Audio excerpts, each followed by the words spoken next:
Hello everybody, I'm Wheel Trouble and welcome back to my series of Nightmare Nights 2017.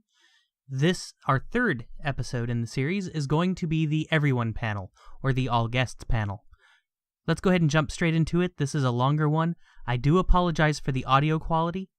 A lot of the guests felt the need to not use the microphones. They were in front of them, but they decided to sit back, not actually hold the microphone or whatnot, and as a result, in trying to boost the conversations, the crowd noise came up as well.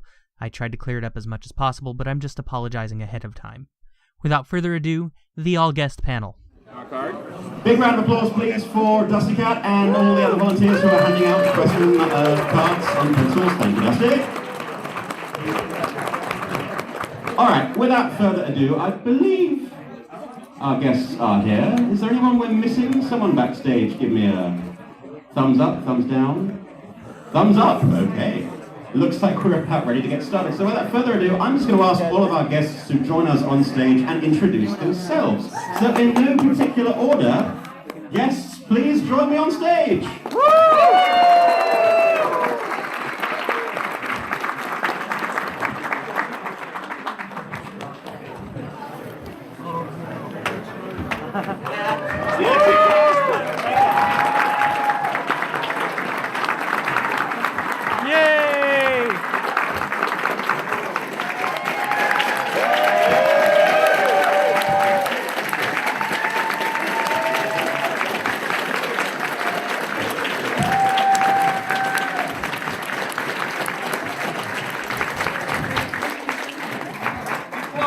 So while folks are still filling out their question cards, I'm going to ask just for all of us to go down the line and introduce ourselves, starting with Ashley Nichols, since I'm sure you all know who... No, Dusty, you can introduce yourself, I guess. Hi! I'm that guy with the mustache. Hi, everybody. My name is Ashley Nichols. I am an artist and animator. I've been animating since 2007, and I've just started professionally becoming a freelance animator. And this is my first time being a guest at a con ever. So it's been really, really exciting, and I'm glad to see you all.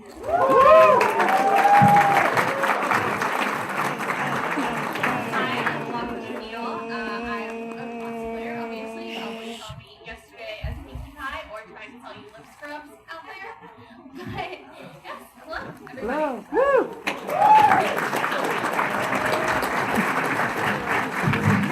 Hello, I'm Nick Confalone, I'm a writer. This is only my second con, and I'm very, very excited to be here. And good morning. Woo! I'm Mitch.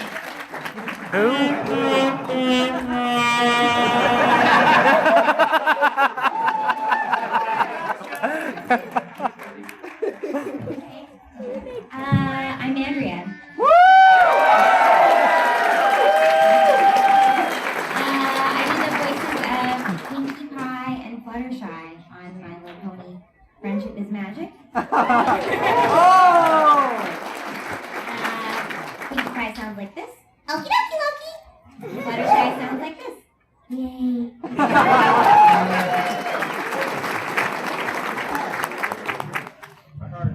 It's a hard act to follow. I'm Jillian.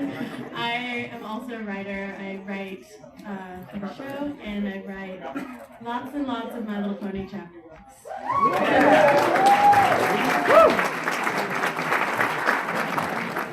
Hey, I'm Tony Fleece. I draw My Little Pony comic books. Sometimes I write them, but mostly I draw them. Right now I'm drawing Legend of Stanley about the Street. That's going to be 12 issues. The next issue comes out in like 2 weeks. Everybody hugs down here? How good so far? Hi, I'm Lauren. One more.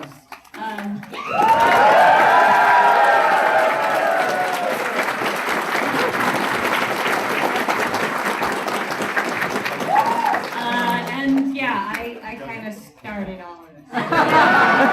It's your fault. I guess you could say Yeah, that's the understatement of the century. Yeah. And we blame you a lot. I'm sorry.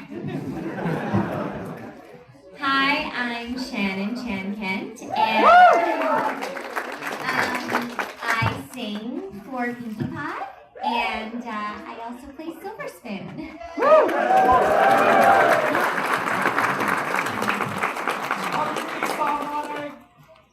I'm Big Jim. I'm the current supervising director, and I'm trying not to screw up what Lauren started. My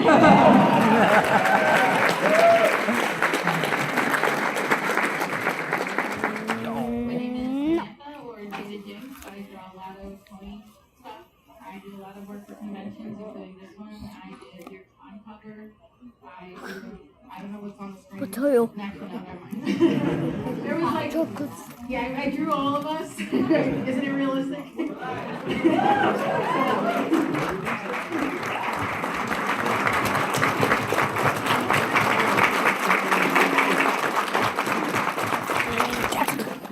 What are you doing?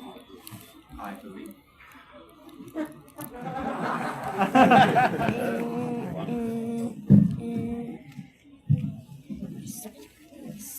Huge round of applause for our AV staff.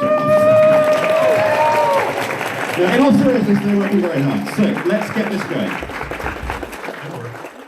This is a nice question. This is from Aurora, age 12. Yay! Yeah. It's a perennial favorite, this question. What would be your favorite episode or side character? Hard question. Dusty, go. Wow, so many side characters nowadays. You know, I don't know if you call Cheerly a side character anymore, but Cheerly has been my favorite side character forever and ever and ever, because we dated in high school.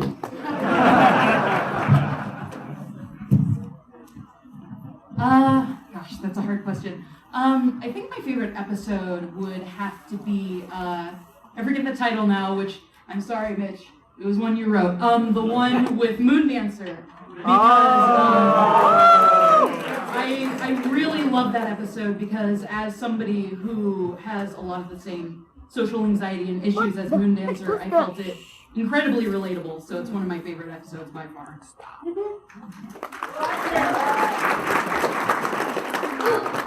My favorite side character would definitely be Silver Spoon. I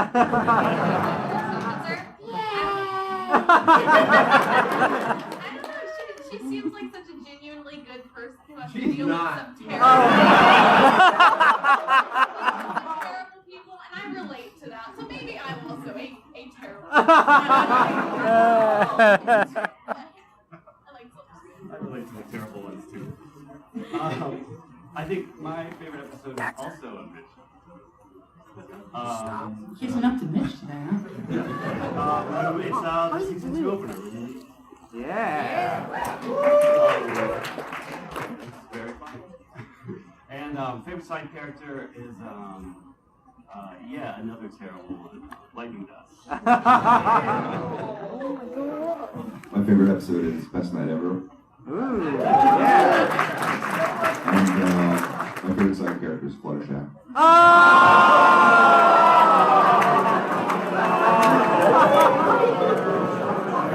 Get off the stage. He's here already. That's true. Where's the sax This guy? is a favorite. My favorite episode is Party of One. I love it when Pinkie Pie loses her mind. And I was going to say that my favorite side character is Applejack, but Mitch kind of stole my thunder. Well, she's not really a side character anymore, but Granny Smith is amazing.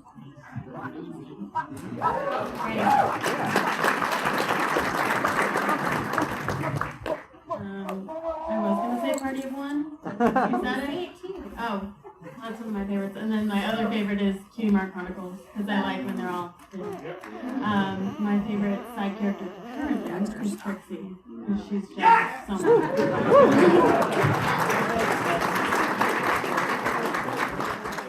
Mine is also Cutie Mark Chronicles and also Granny Smith. I got nothing new for you, sorry.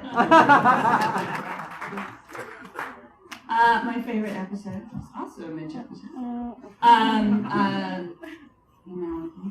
Sonic Rainbow is my favorite. That one was, I don't know, even when we were just in the room figuring it out, I just remember thinking, well, this one's going to be special. And my favorite side, I don't know if she's still aside. She's probably not still aside, but since I've been drawing her since I was 7, is Celestia.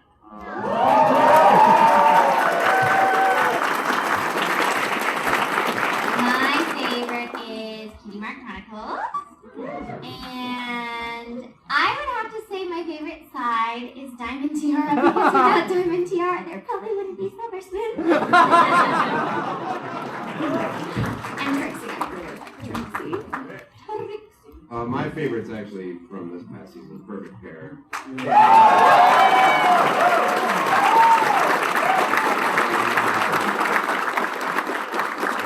My character is either Discord or Mod. My favorite episode has to be The Royal Wedding. It introduced the best villain. I mean, seriously. And my favorite side character probably has to be... I really like Trixie. So.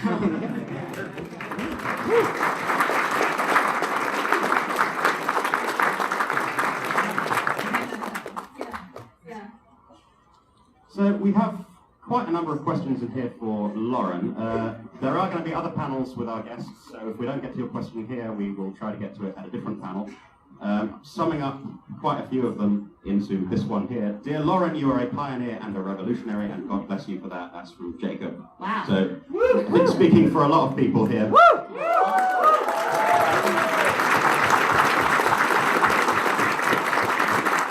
This is a question, again, to Lauren and to anyone else who wishes to answer. I have to do this justice properly.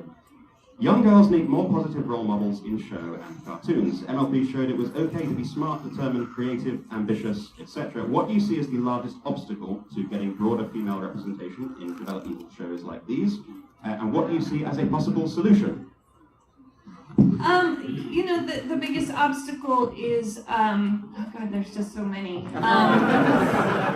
The biggest obstacle is you know, the people in the money, with the money, and whether or not they feel like they can make money selling things for girls. The other thing is something I like to call girl goggles, which is when somebody, a producer or a studio executive, is making something for girls, they put on these girl goggles, which is like, what do girls like, and how do we want to tell girls how to act, and what is appropriate for girls, and what is okay to tell girls. And they're thinking more about, instead of thinking about what's fun and what's interesting and what's entertaining, they're thinking about, you know, I feel like a lot of shows for girls are like telling girls how we want them to act and how we expect them to behave, and shows for boys are just about like having fun and laughing. So,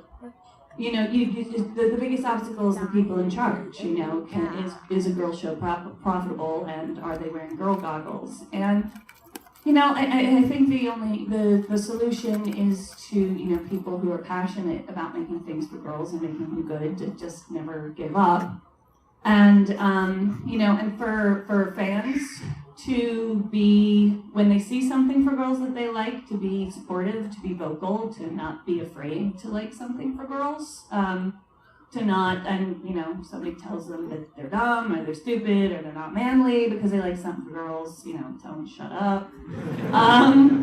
You know, and I think that's the biggest thing is demanding it and supporting it is how we're going to change that. But I think it's getting better. I think it's getting better. To make a quick plug here really quick. This is an amazing topic, and Lauren and I are going to be doing a panel actually focusing entirely on this topic called Women in Animation, and it's going to be soon in Equestria, LA. So if this is a topic that you're really, really interested in, which is an important topic that needs to be talked about more, definitely come to that panel in EQLA if you can make it.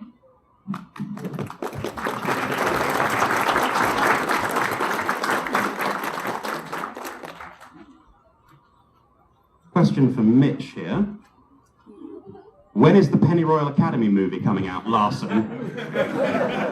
I'm sorry, no, I didn't quite phrase that. When is the movie coming out, Larson? Multiple question marks and exclamation marks. The honest answer is probably never. But you never know. It's still in development. They budgeted it in Australia for some reason. We just got a visual effects company attached. The company that did the Lego movie. So things are like happening, but it's a very, very slow process. Cool. And a very expensive movie, so who knows? Tying into that, question about future projects for all of you. What are you currently working on? What's next for all of you? And we'll just ask that of everyone. Dusty, what's next for you? Oh, okay. Well, I'm now doing book narrations. My first book narration released on Audible a week and a half ago. And I'm working on the next book in that series called Portals of Infinity. You can look up on Audible and you'll find I did book 3, and I'll be doing book 3 through 7. I'm also working with the people, East Corp, that do the Fallout Equestria radio plays, so I'm doing a bunch of characters for that.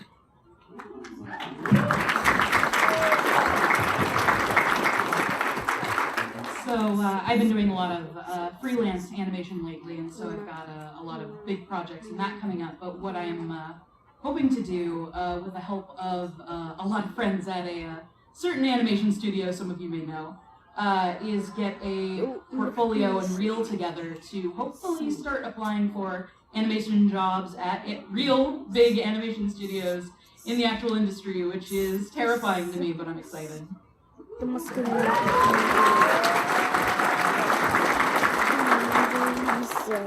I have actually decided to go back to college, and I got a full scholarship to art school. So you probably know that I've been designing costumes for years now, but now I actually am getting a full paid-for degree, and I don't have to pay student loans.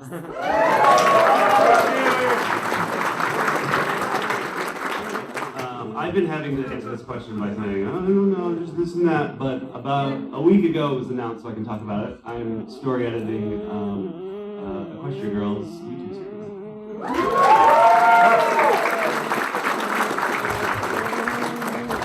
I feel like it's your thing to say. Should I say no or should Mitch is helping me out. We're doing a complete reboot of the DC Superhero Girls show. So it's exciting to get our hands on characters like Wonder Woman and Supergirl and Batgirl, and like I said, it's a complete reboot. It's going to be airing on Cartoon Network in early 2019. New stories, new characterizations, everything, and we're having so much fun. So yeah, that's what we're doing.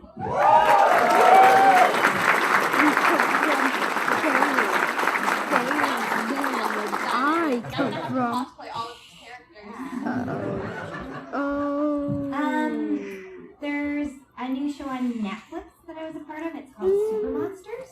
It's a really cute kind of preschool age show with kids that are have super monster powers. They go to preschool at night and they transform. So check it out on Netflix. I'm Katya the Witch. How appropriate. And of course, the My Little Pony stuff. And there's a couple of newer shows that I don't think I'm allowed to talk about yet, but I'll be excited to share that with you when I can. And also, I had the privilege of doing a guest spot on a really big cartoon. And I can't tell you yet, but watch for it. Really excited.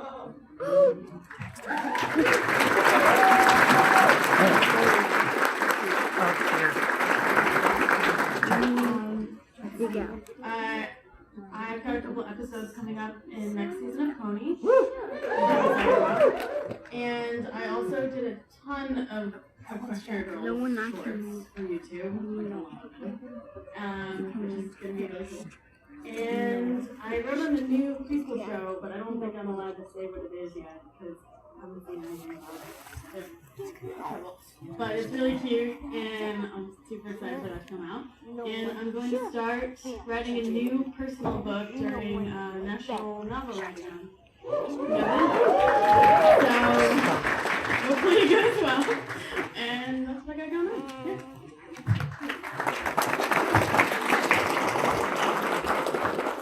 So I'm working on this comic series called Legends of Equestria right now. That is, so there's this episode of My Little Pony that just came out where there's this guy Stygian, and he sirens have attacked his town. I'm sure you saw this. And then he disappears, and then he shows up with all these Legends of Equestria, and they fight the siren. So what I'm drawing right now is just how he got all these legends together and like how they teamed up, and then we're gonna show the fight. This is spoilers, I guess. But that's what we're leading up to right now. So it's 6 issues right now, and I did covers for.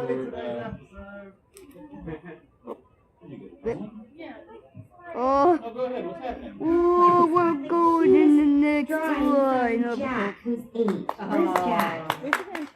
Thank you so much. I love it. It's so awesome. Thank you. Stop. Oh, it's got a pony here. Oh, this is Twilight Sparkle, I know for sure. That's Applejack. That one's got a Bluetooth logo. Okay. Very Jack. She's gonna just critique the crap out of this.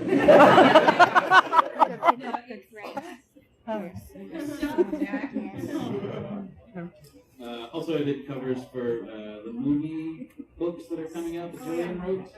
They're about Rainbow Dash and Captain, how do you say it? Solano and Songbird Serenade and Pinkie Pie. Got it. January. Beat animation.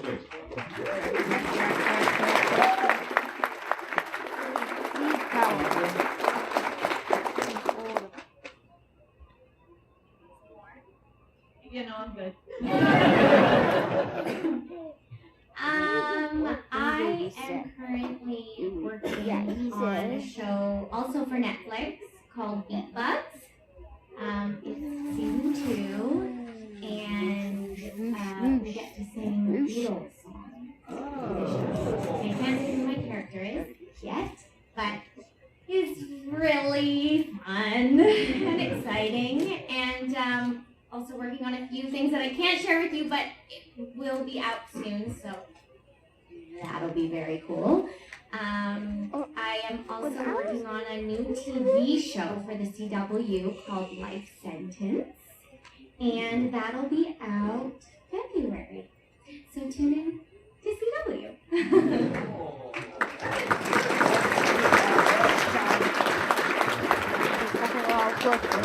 Same show, different season for me. And, Jack, I'm gonna hit you up. You might need some corner.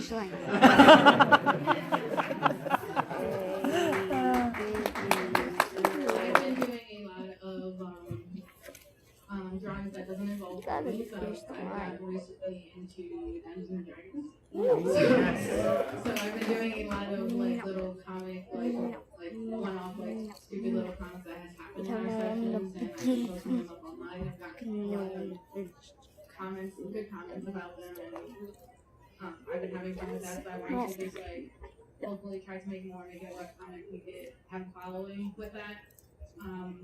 And I've been also trying to, working as a graphic designer. That was my major in college. So I've been doing a lot of graphic design work, or freelance graphic design work. Other than that, I'm trying to also branch out. I wanted to still do pony conventions, but I also wanted to do like anime conventions, or like I'm going to a convention in May called MegaCon, which is in Orlando, Florida. It's a really huge convention, so hopefully if you guys are planning on going to Orlando for MegaCon, you might see me there. So that's what I would work on.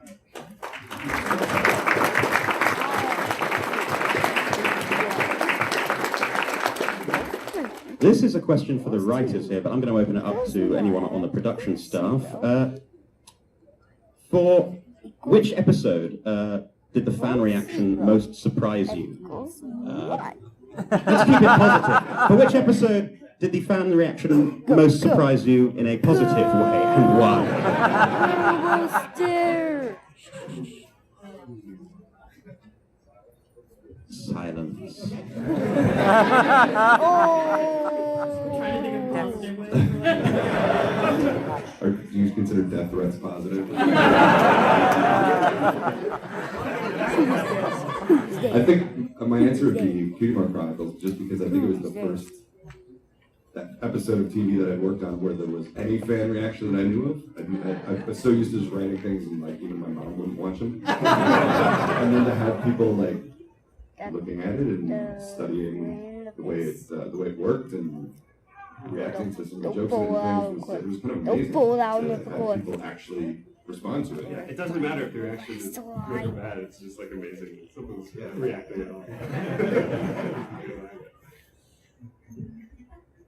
Yeah, I agree. My most recent episode during Done, I was surprised how much people liked Nongula. It's really cute. Yeah. That's really hard to say, so thanks for that. I guess my answer is kind of obvious, would just be the pilot, the first episode, because I mean I was just kind of bracing myself to be laughed at, just because it was, you know, My Little Pony was the definition of what people thought was dumb about things that girls liked. So, you know, I was dedicated and I was excited and I had something to prove, but I figured that that was going to happen anyway. And I mean, I didn't care. I wanted to make it for girls, but then the fact that other people besides girls liked it was an awesome surprise, like extremely positive surprise. Does that mean? And I guess another one might be little less exciting way. The episode, I can't remember the title now. The one where Applejack was kicking the trees. Thank you, Applejack season. You know, I just kind of felt like that was a very early episode, and that was one that we just kind of struggled with, and I felt like it turned out kind of bland. But then people caught the joke that we were making Applejack act a little drunk,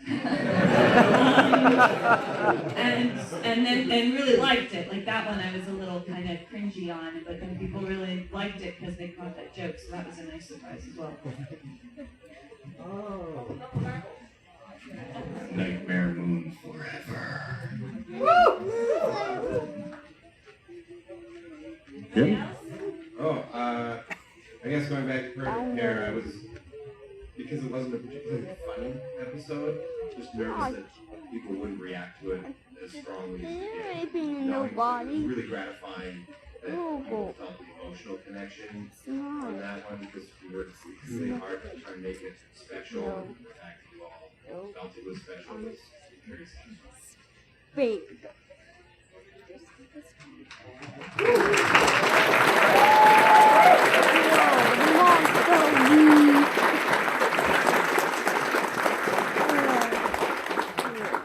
Andrea, we have a question for you.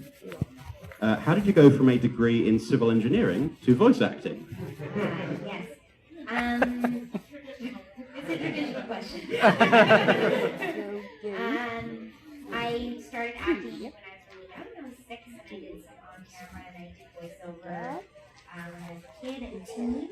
And that was how I put myself through school. And I always thought that when I grew up that I would have like an adult voice.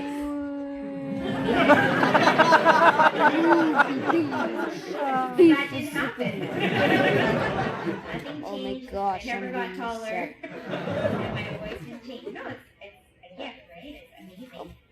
And I still, Here they it go. still really wasn't my plan when I first graduated. And I was around the Who's time that? I just got kind of busy with work. And that was shortly after that My Little Pony came up. And I just thought, well, I'll take this series and I'll just ride it out. And then once that's done, I'll get my engineering job.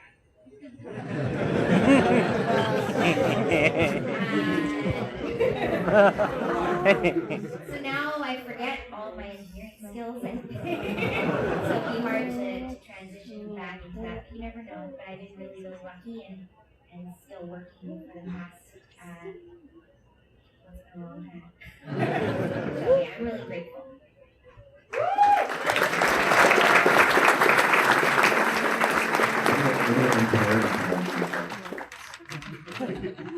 Less costly. We have a related question, which I'm going to open up to everyone. If you had a different job, if you were not working in your respective fields, what would you be doing?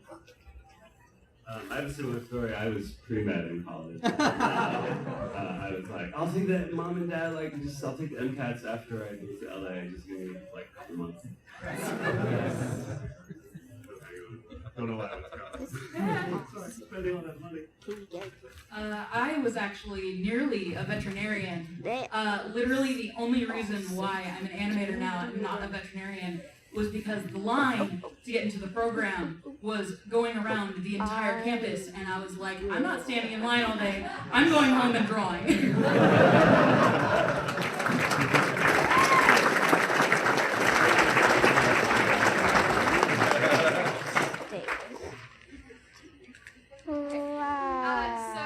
I probably would be working in poultry science right now.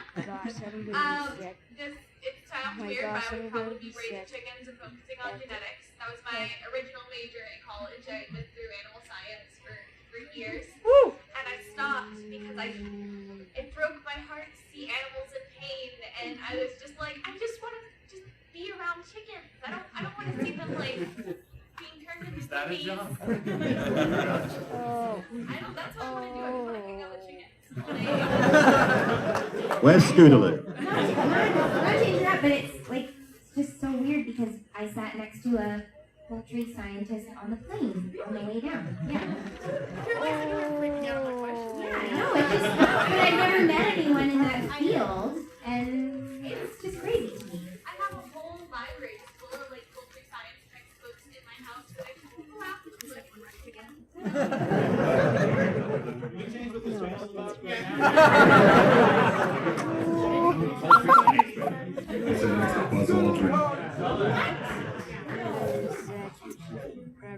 I think the two of you need to go into business. Andrea, you can design really nice touches for these chickens. That's civil engineering, isn't it? No? My specialty was more like water resource management. Okay, I can do that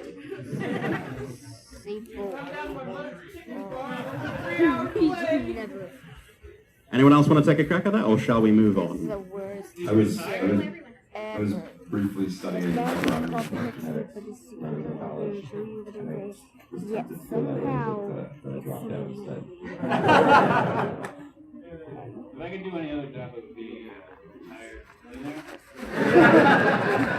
That seems like the gig.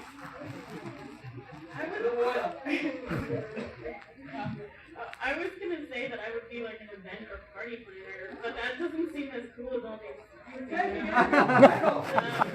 Yeah, in high school I planned every single dance and prom. Go. And our kids and bake amazing cakes, and so I love that stuff. Okay. Put me through your party. Okay. Whoa. I feel like I'm in good company because I was also a genetics major for 2 years before dropping into it. When I was growing up, I always loved animals. I've always wanted to be a veterinarian.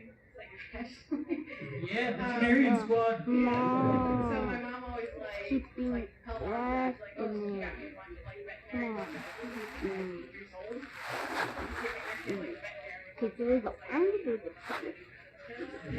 I just like puppies. So as I grew up, I found out one thing about me is that I don't like blood. So I was like, no, I'm not going to be a veterinarian. So my mom was like, well, what do you want to do? I was like, I'm going to be an artist. I'm like, well, you're going to starve. So she always thought that, like, you know, art was like literally, I used to live in New York City. So she always thought of art as being like, people on the streets just writing or something for people landscape or portraits or whatever. Just saying people for money, money, I'll draw you stuff. So, and then, you know, after I started doing like events and stuff, and she's like, oh, they actually buy that stuff? Mind that power. So I wanted to be a graphic designer, so I wanted to, because I'm very good with digital art, so I wanted to take what I know digitally and artistically and how I could make it into iconic and stuff. So I kind of took what I wanted and changed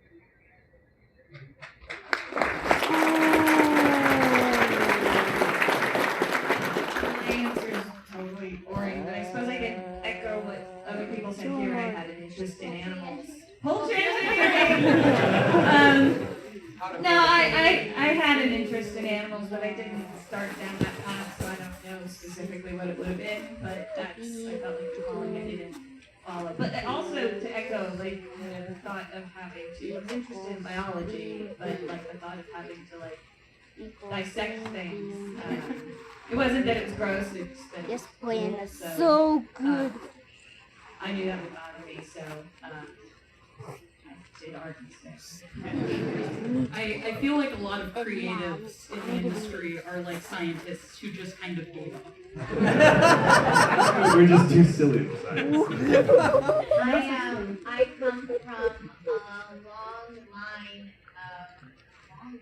of my family's in the fashion industry. My great-grandfather's in the fashion industry. My great-great-grandfather's in the fashion industry, and so I thought that I could go into the fashion industry because I feel like I've been designing my own clothes since I was like 5 or 4. But then I didn't. I love music, so that. How did your family do? Well, my mom's side is very musical. My great uncle was on Broadway, and my other uncle went to Juilliard, and so my mom's side is very musical. My dad's side makes pants. Someone should study your genetics. All I did was build motorcycles. Yeah! Interesting follow-up to that question. How much of your success has been luck versus skill? All luck. Oh my gosh, I'm gonna reset. Oh my gosh, I I'm feel gonna reset. like it's a lot of a mix of both. It's a lot of being in the right place at the right time, meeting the right people, and also a lot of hard work, late nights. Like I know, especially a lot of these people here won't admit it, but they spend a ton of long hours just working their butts off. So it's usually... Okay, I wasn't talking about you guys. But yeah, I feel like it's very much a heavy mix of both. Yeah, I'm gonna have to agree. Part of it, me getting into costuming and stuff, was just me being at the right place at the right time and seeing the right ad for an anime mentioned in the newspaper. And then a lot of it is just, again, me staying up until 3 in the morning making dresses the night before the con. So, it's a good mix. Luck is preparation meeting opportunity. I spent 3 years going to Motorcycle Mechanics Institute, became tops in my class, moved to Oregon, worked for a really bad shop up there that treated me horribly, went to Tulsa, another shop that treated me horribly, but I stuck it out. I went to California in '99, and within 6 months I was working research and development at a place called Custom Chrome, making the parts these guys used, and working with guys like Jesse James and all those guys you saw in the movie. But it took me 6-7 years of basically working for peanuts to get to that point. Yeah, I want to echo that exact same timeline and sentiment. It took me 5-6 years. And you have to engineer those opportunities. Like he said, I moved to LA and got a job as an assistant at Disney in development. And so like I was around artists all the time making all these short pilots, but my job was just like answering the phones and sending faxes and like doing my boss's laundry. But I would then go home and just like write every night from 9 to 12 and then give it to someone and they go, it's not very good. And then write another one, write another one, write another one. For about 5 years. For me, I feel like it is kind of a combination of both. You have to work hard and you do have to find your opportunities, but it's you put yourself in the place that you kind of put yourself where you want to be, but sometimes it is luck. Sometimes an opportunity presents itself, and that's the lucky part, but the hard part is rising to the occasion when the opportunity comes up. And for me, like, it was part skill, it was part luck, but like out of nowhere, my teacher in school, my junior year in college, encouraged me to apply for a job that he, on a project he was working on, a movie called Heartstone Dance, and he encouraged. That was lucky. That was lucky that show was looking for assistant animators and that they were interested in students. Like that was lucky. But I rose to the occasion. That was one of the few all-nighters I ever pulled. I just can't seem to do those. I did by 7 a.m. But I pulled an all-nighter. I finished up my portfolio. I sent it in. I landed the job. But there was luck involved. Animation was starting to, feature animation, where I worked for several years. The beginning of my career was starting to kind of die out and switch to computer animation. And I was eager to still draw, and it was luck that a friend of mine was working on Powerpuff Girls, and it was luck that they were looking for storyboard artists, and I had never storyboarded before, but I rose to the occasion. I took the storyboard test. I did work very hard on it, and I got that job as well. So, it's a combination of everything, and I always say, like, there's no guarantees. Sometimes the luck never shows up. Sometimes, or it takes a long time to show up. There's, but you'll never get there if you don't try. It's like the only guarantee is if you don't try, you won't get it. So you do have to work hard. You do have to look for your luck and find it. Sometimes you have to make your luck. Put yourself in the right place. But that was a big thing for me, was when the opportunity came out of nowhere, doing what I could to rise to the occasion. To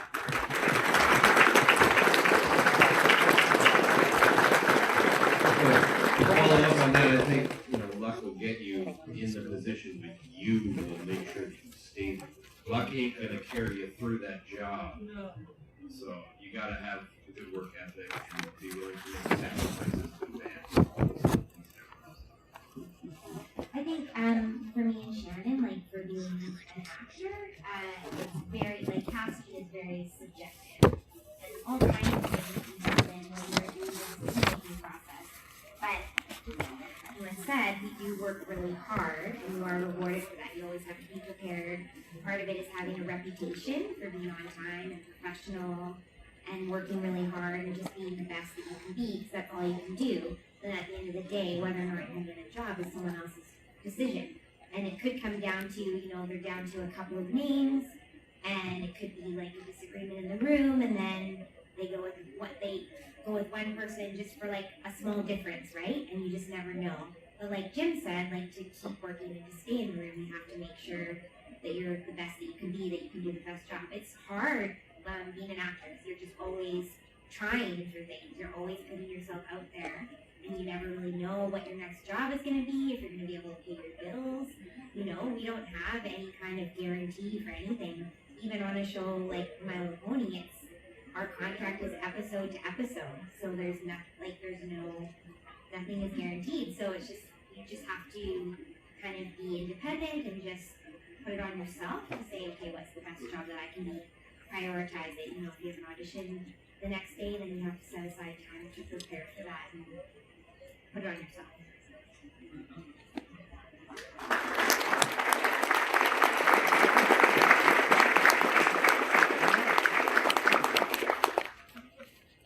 If everyone's had a chance to answer that, who wants to, can move on and ask about influences. A lot of people are curious to know what some of your favorite shows, books, films were growing up, and how that's impacted your work today.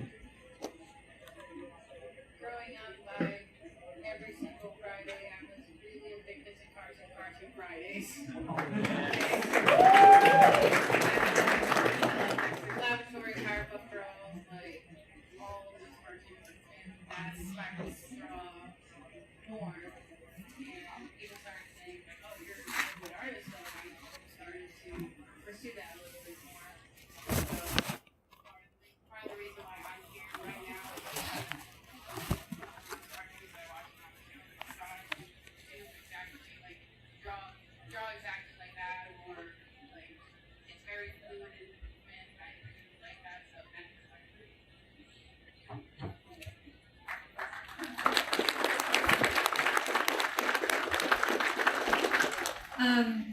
was just a rabid cartoon and animation fan growing up. My biggest childhood influence was Disney movies, like without doubt, classic Disney movies, but also, Saturday morning cartoons, 80s. Looney Tunes really kind of permeated my brain quite a bit in terms of like comedic, cartoony gags and stuff like that. As I got older, like in my teen years, I'm sure I'm not the only one, but worlds kind of opened up for me when I started watching things like Monty Python. And a big one that might surprise some people, a big influence for me, I think I was around 14 when I saw the Coen Brothers movie, Raising Arizona. And that just, I don't know, that's the one that really opened worlds to me. And looking back now, I realize that was because and in that movie in particular, visual storytelling, telling a story with your visuals and filmmaking, but also being funny. What you watch is funny, not just what you hear. And that really had a big effect on me. So I also read a lot of superhero comic books, so like that was a big thing as well. And I almost feel like my brain is just like a big mishmash of all of those things. Like whenever, I feel like a lot of the ideas I have are just me ripping off one of those things somewhere. But those were my biggest influences.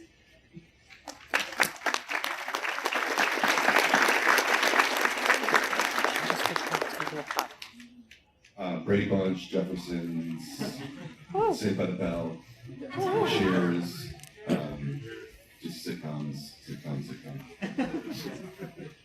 Yeah, I watched a lot of stuff that my parents watched, like Star Trek, Next Generation, and sitcoms like Frasier. Like I was a child, like, oh, it's Frasier's on. It's just funny thinking about it now. Yeah. Oh yeah. Mary Tyler Moore. No. And I actually was obsessed with the 1985, I think, My Little Pony movie when I was really little. Rewatching it now is weird. Starring like Cloris Leachman and Danny DeVito, which I always find very love funny. those guys. Yeah, and they recognize them. Cloris Leachman, yay!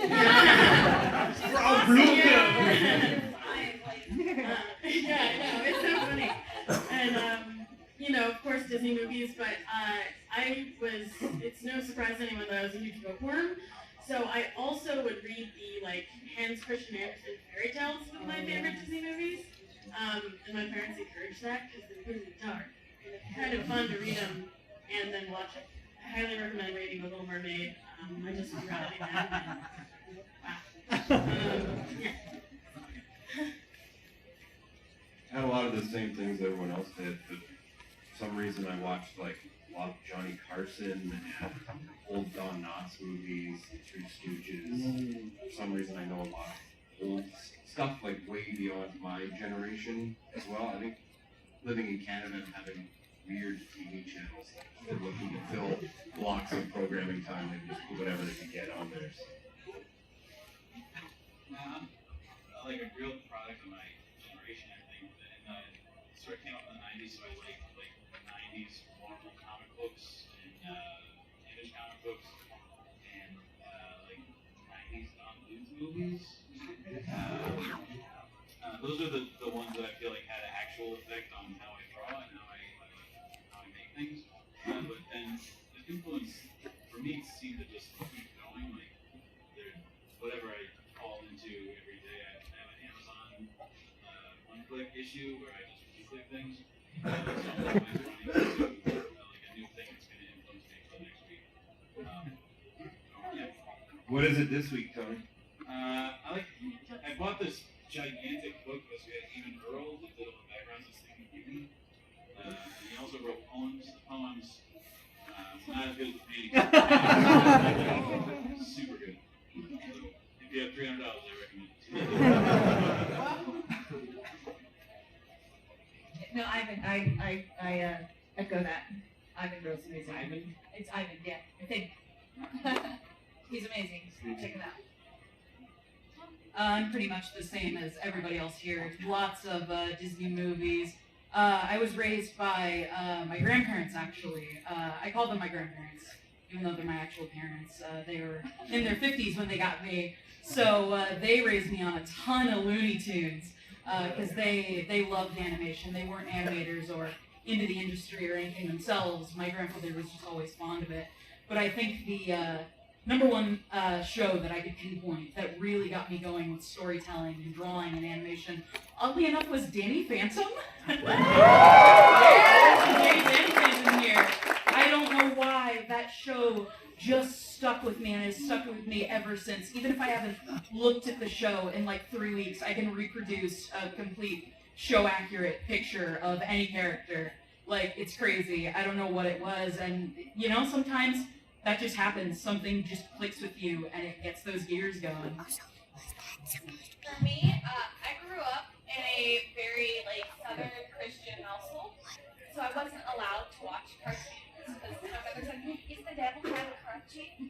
So, in order to not be corrupted, I was not able to watch cartoons.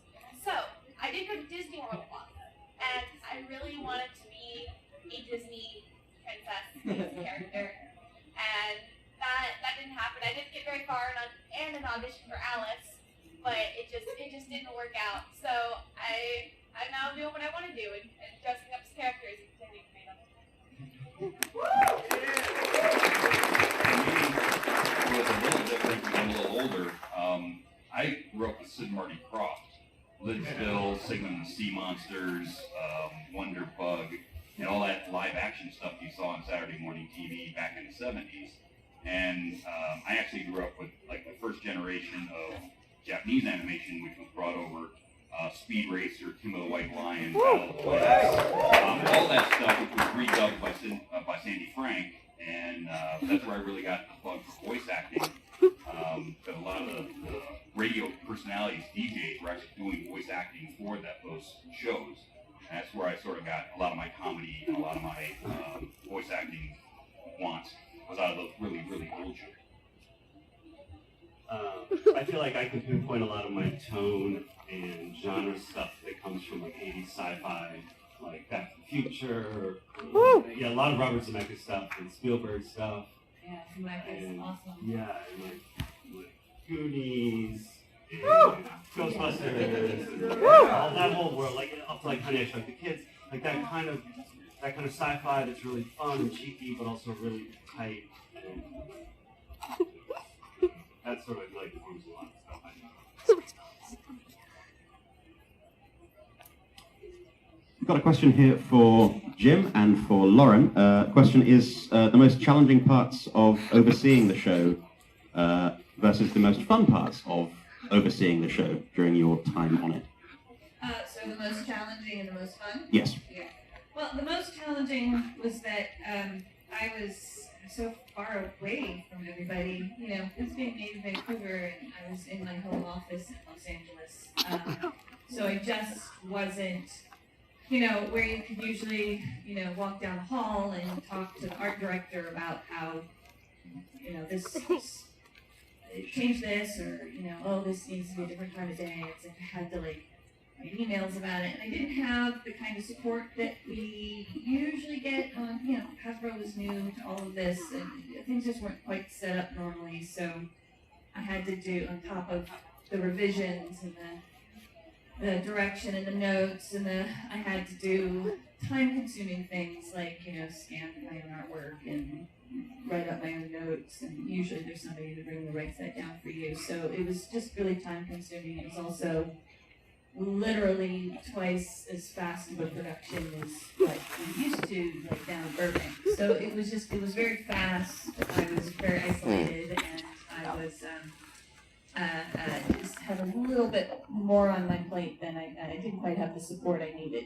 So that was very challenging, but obviously, I mean, the most fun was, you know, the creative aspects of it. In the beginning, you know, Hasbro was like wildly supportive in a creative aspect. I mean, they were letting me, they were almost letting me almost do anything I wanted in the beginning, creatively.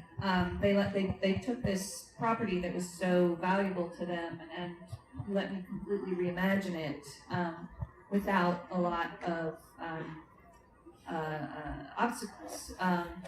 And that's what was fun, seeing it come to life, working in Burbank with my writing team, and then getting the first animation tests from Vancouver from Jason, and just being beautiful, just being amazing, just like opening up that file and holding my breath, and is it gonna be good, is it gonna be bad, and then to open it and it's just absolutely beautiful and better than I ever could have imagined. So it working so hard and then seeing it all kind of unfold so wonderfully, and then to have it so well received, that was the best thing of all, was just people liked it, like really liked it, and that was by far the most amazing thing. So all worth it in the end.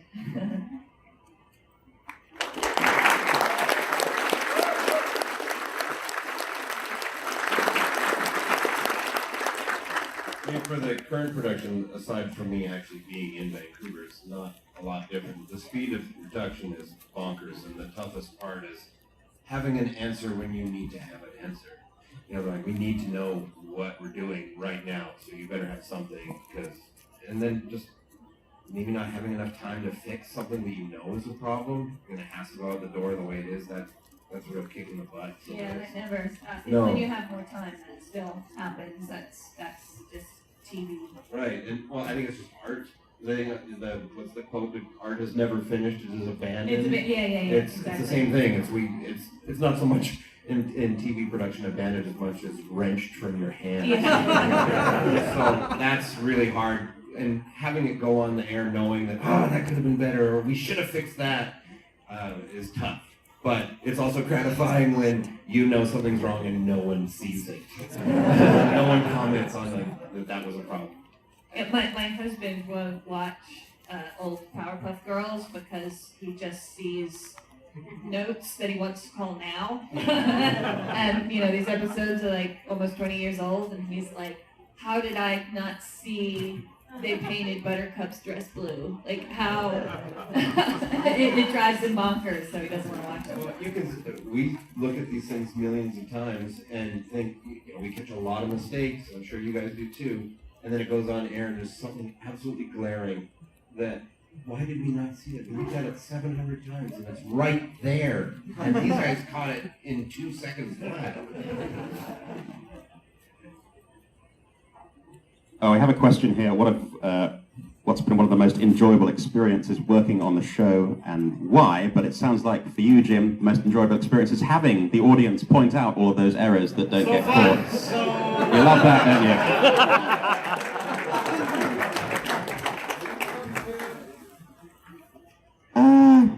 This is a fun question, actually. And I'm going to open it up to everyone, not just the production staff, but something about the creation of MLP that was surprising to you,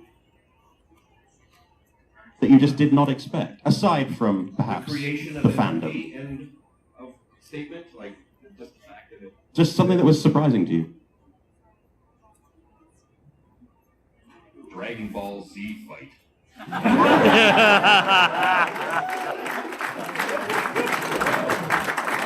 actually was saying this to Lauren yesterday. For me, to go into an audition and have something, that there were 6 female leads to read for, that's surprising. Even for like a girls show, that never happens. It's usually like the one token girl part. So that was amazing. And then to see something where the character descriptions were so, like, these characters were developed and they were 3-dimensional. They had so much going on to them, and it was created. It was already, normally it's like, might sound like, these days it's always, everyone wants everyone to sound like Aubrey Plaza. Or, and Emma Stone, yeah. Or, so there's like a reference, and girl who is like, speaks her mind, but friendly or whatever, like that, every time, and it's like, I read this. Don't make her bitchy. Yeah, not that. Make her bitchy! Yeah. And this was like, these were real characters, and you read it, and like, like right away, I didn't have to say, oh, what am I gonna do for this? It was like, oh, well, I'm just gonna read the page and I'm gonna read this description and I know exactly what they're after because it's so vivid. Like this is a real, and it was just, and the whole premise and everything, and it was, we never get that when we go in. I'm really happy to hear that because when we write those up, I always worry I'm being a psycho. Oh my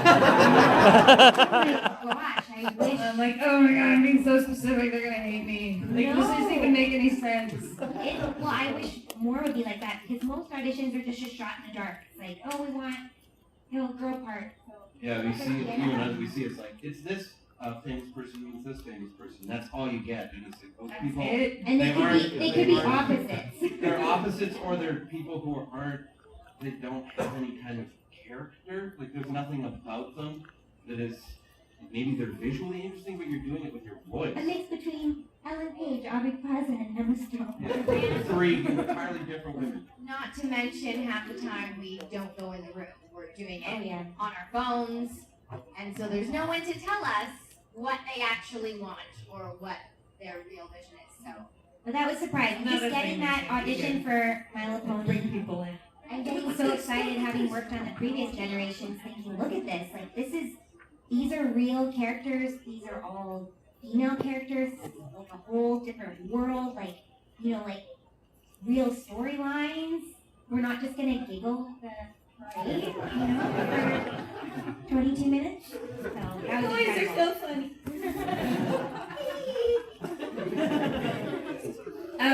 I would say that, I don't know, the whole process is nothing but surprises. You go in there with like a vision of what you want, but then more people come onto the team and make their contributions and start fleshing it out more and more and more. Actually, voice acting is a huge part of that, because you have an idea of who you want your character to be, and then when you start working with the actors and actresses, you start picking up on their idiosyncrasies and like the way they say things or something's really special that they do, and you're like, oh, I want them to do that more, so you start writing for that. Like acting is like a really big part of that, but also like your storyboarders and your designers will like kind of bring something new to the table that you just kind of mix it in. It's like a big, awesome cake. Make the batter of, ingredients as you go. So like there's just always surprises along the way, and as much as you visualize and envision what you think you want, what you get in the end is always a little different, and if you're lucky, always a little better. I'm always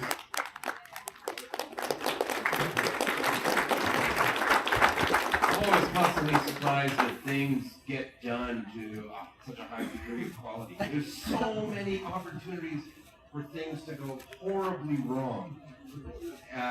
And sometimes they do go horribly wrong, and it still gets done on time and to a fairly high degree of quality. Episodes written by Mitch, for example. Exactly. Very high degree of quality. Yeah, like it's a miracle. Like creating something and putting it out in the world it's a 22-minute miracle every week that it's done and people are watching it. Like we were talking about earlier, there's things you want to fix or things that didn't work out the way you wanted, things that worked out better than you thought, and I don't know. It's just sounds like weird hippie thing, but it's kind of beautiful that it all coalesces into this product at the end. Got two follow-ups there regarding the fact that they were very well-realized, fully fleshed-out characters. The first one is for Lauren. How did you decide on honesty, loyalty, generosity, kindness, laughter, and magic as the elements of harmony? How did you first come to those? That was actually really hard. So I had, when I was first developing the show, the focus for me originally was magic. I just want this show to be about magic, and we've got unicorns in this show, so it needs to be about magic. And Hasbro was like, no, it's about friendship. It's about friendship. And I was like, well, that for me that was like, well, that's baked in, obviously. But I had to kind of pull it out. So when I was putting together the pilot, and I went, well, that's our theme, magic and friendship. Like those are our themes. Like how can I pull that together? So when I came to, there was, coming up with the storyline, I think there was like a Hasbro executive who was really pounding into my head, the idea of like, she was giving me lists of like, what makes friendship? And they weren't quite right. But so I had to, when I came up with the concept for the elements of harmony, she was weird. Hasbro for a while had this idea that for G3, their mission statement was, have to be a little longer. What does that mean? So when we came up with the concept of elements of harmony, I had to at once try to figure out what qualities make friendship and which ones actually match my characters. So I had to kind of go through and really, it was hard. It took a while to break that down. Okay, well, Rainbow Dash is part of this group. What personality trait can I apply to her that you can say is an important part of being a friend? And I actually screwed one up. My first concept for Rarity was inspiration, because she was an artist, and I got a note going, that doesn't make sense. And I went, yeah, that's fair. But what kind of came out of that was that I had to pull out from Rarity the idea that she was generous. That wasn't like a big, I always wanted Rarity to be very nice and to care about people and she wants wonderful things for herself, but she wants wonderful things for everybody. So by applying generosity to her, I was able to actually draw that part of her personality out a little bit more. But that was the big challenge, was like I had the story I needed to tell, I had this theme I had to address, and I had these characters and personalities that I had to stay true to. So it was a lot of just, sitting in my office and staring at the wall and going like, how can I make this work? So that's how it came together. I think it came together quite well. Do you folks agree? Thank you.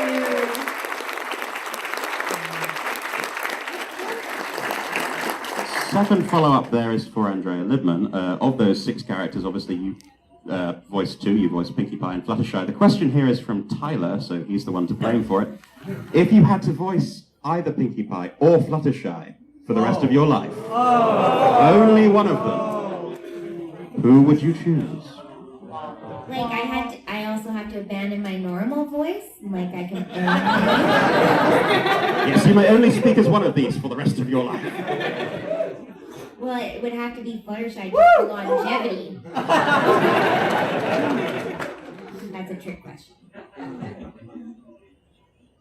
A question from Catherine here for the writers. Any good tips on writing dialogue? Say it out loud. It just boils down to that? It's actually, it sounds silly, but that's a fantastic thing. I'm sure that actors on the panel can attest to that. If someone can't say it, it doesn't work. We can tell. Yeah. I feel like so much of the words I pick, it's like rhythm. It's all rhythm. I mean, especially writing a long Pinkie Pie thing, it's all about rhythm. And also leaving spaces for the actors to breathe. Well, not all of us need to breathe. It's also editing. A tiny example though of the saying it out loud thing. If you're really saying it out loud, it means like just a good test when you look at the page. Like I'll never write a number with digits because it's going to be said, so it has to be said a certain way. So you should be writing the number out as a word. So even in the context of writing that isn't... tip, but I'm just saying like that I think should reflect the discipline in which you are hearing it.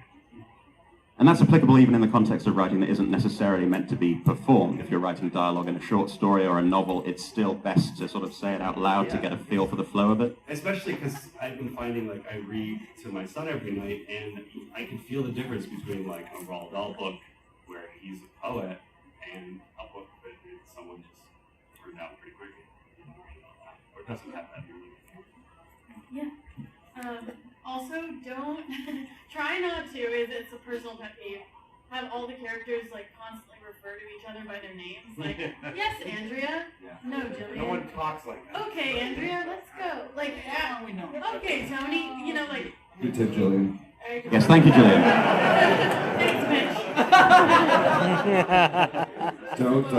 Don't say what you're doing. Like, I'm gonna have a drink. Just have a Please don't do that. I saw Lauren tense up, and I know exactly that feeling. Oh, that's the worst. It's so stupid. Yeah, don't do that. There's so many scripts that you see where the writers just says what the character's doing. They don't. When I was working on the Eds, we were making fun of this one writer who won't name us, but it was a drawing of like the three characters saying, "Hey, we should go golfing later," and then the next panel was them saying, "We are golfing. It is later." Good if you meant it as a joke. It's a funny joke. In case it was a joke.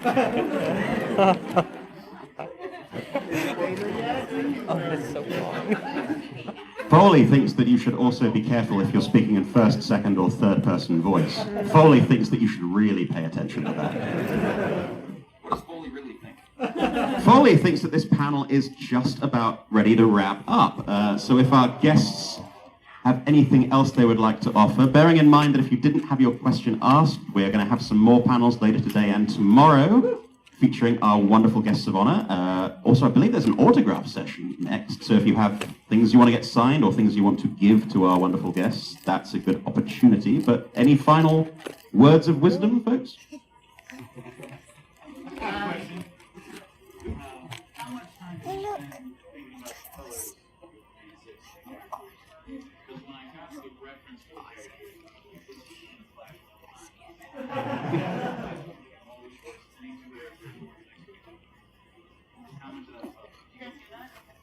No.